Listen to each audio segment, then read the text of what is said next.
دارنا يا الله، دارنا دارنا يا الله، دارنا.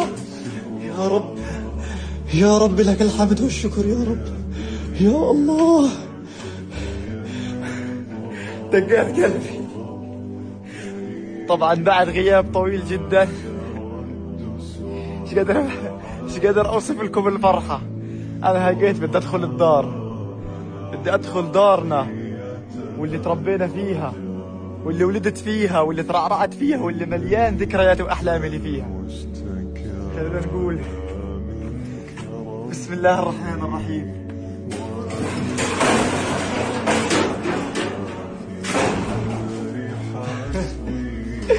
دارنا يا الله، دارنا دارنا يا الله، دارنا.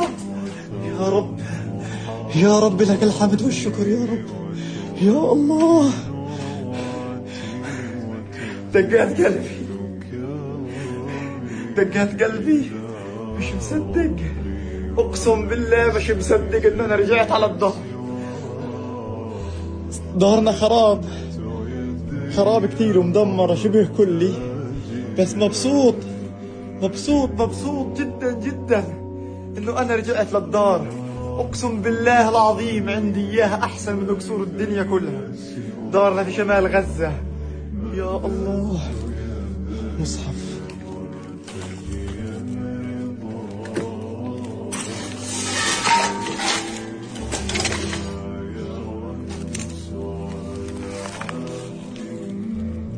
يا الله، شوفوا الآية يا جماعة، شوفوا الآية اللي لقيتها بالصدفة، أقسم بالله بالصدفة.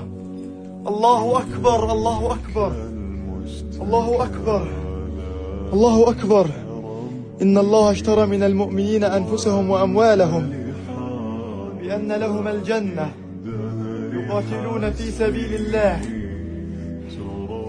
فيقتلون ويقتلون وعدا عليه حقا في التوراة والإنجيل والقرآن ومن أوفى بعهده من الله فاستبشروا ببيعكم الذي بايعتم به وذلك هو الفوز العظيم. الله أكبر الله أكبر. يا رب لك الحمد. أقسم بالله وذلك هو الفوز العظيم.